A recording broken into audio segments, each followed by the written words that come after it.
Ndutu. Maybe you've heard of it, maybe you haven't. I've just returned from there, and let me tell you, once again, that place delivered over and above what I could have ever hoped for or expected. It's in the southern Serengeti. It's between the Ngorongoro Crater and the Serengeti. So not formally a part of the Serengeti National Park, but governed and run by the Ndutu Conservation Area. Why do I love going there? Why do I love taking guests back? I mean, I've been going for a decade now. This is my 10th year visiting. Every time I go there, that place just ends up delivering something special, something just way out there and crazy. The trip starts in the Ngorongoro Crater. We just spent a night there, and contrary to what you may have heard or think, it's not that busy. Really, don't let that be a discouraging factor for seeing the Ngorongoro Crater. I mean, if you think about it, the Ngorongoro Crater, it's a volcano with like 30,000 animals inside, almost 20 kilometers across. Mind-blowing if you think about that. You're looking at animals in an old volcano. Just that alone should entice you. Then we drive up to Ndutu, about a 2-hour drive away. And that's where it gets real. There's just always something about that place. You know, our camp is in such a good location when we stay there. And there's always lions. Like we had, for all 8 days we were there, we had a lioness or 3 cubs, keeper cubs, about 500 meters, 300 meters, 200 meters. It varied from our camp itself. That's just where she kept them. So every morning as we left camp, we'd be greeted by 3 little lion cubs. And every afternoon when we came back, they would be out playing, waiting for us almost, you know, as if to say, welcome home. How was your day? Did you see good animals? It just delivers. Certainly one that stands out. There was a cheetah hunt. It was amazing to see.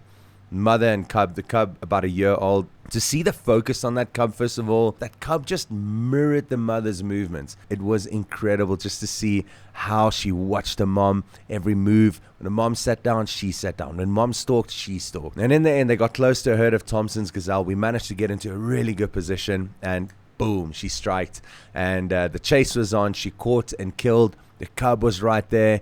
It was incredible to see. And again, you know, almost every time I go, I get to see a cheetah kill. We spent 4 hours with her, I must say. So we really waited for it.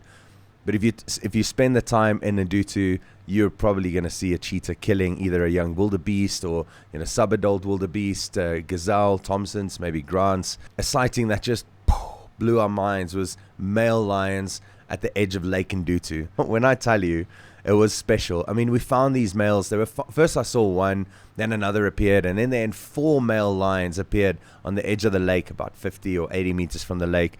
Very lazy, but it was a windy day, like extremely windy. So windy, in fact, that I didn't have high hopes for the afternoon. We were going to go explore the woodlands, but then we came across these lions. Slowly but surely, they inched their way forward. You know, got up, lied down, and slept. Got up, lied down, and slept. And got closer to the edge of the lake. Now, what else was amazing? Not only did we have Lake Ndurtu in front of us, not only do we have the moon rising over the lake, we also had the crater, Ngorongoro Crater, in the background. Like, how often do you get a volcano behind a lake, behind male lions? I mean, it's amazing.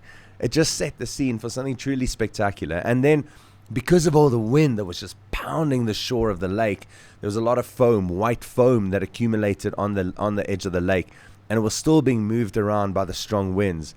So the scene that we had with these male lions, a little bit of glow from the setting sun, snow, you know, in the form of the foam, it looked incredible. Like, you know, I just wish we could spend more time there. I wish the sun took another hour to set, because it was just one of those things you don't want it to stop. You don't want it to end. It was beautiful to see these male lions against that backdrop. We had 6 different leopard sightings, 3 different locations, and that's pretty special for Ndutu. In particular, the one female, she was just posing for us. We had her, for the most part, up a tree about 10 minutes from camp. She had a carcass in the area, so she hung around for a day or 3. Just gave us beautiful photographic opportunities. I mean, on the last morning that we found her there, she was up a tree. We got there before sunrise, and the light on her was incredible. She came walking down the tree, walked to another tree, fed on the carcass. It was, man, she was beautiful in that light. I just love leopards like that. Once again, Ndutu delivers. If you're looking for an experience, if you're looking for a Serengeti, that classic East Africa type of experience, don't look any further. Don't even think twice. come and join me. For those who've been, I know you want to return. It's just that good. It's the kind of place where you miss it before you've even left. Think about that. Usually by the end of it, you're like, cool, I can go to another place now. Ndutu, you're like, I need more of this. It's that good. I co-host this trip with Nick Clear, who is a good friend and a great guide. The two of us really take care of our guests. Only 3 guests per car, ample space within. We remove the seats, leave just enough seats for the occupants. Great experience. Hope you enjoyed this. Let me know what your favorite experience was, favorite photo, video that I shared you. I'd love to hear from you. If you have questions, DM, email me. Thank you for watching. See you again soon.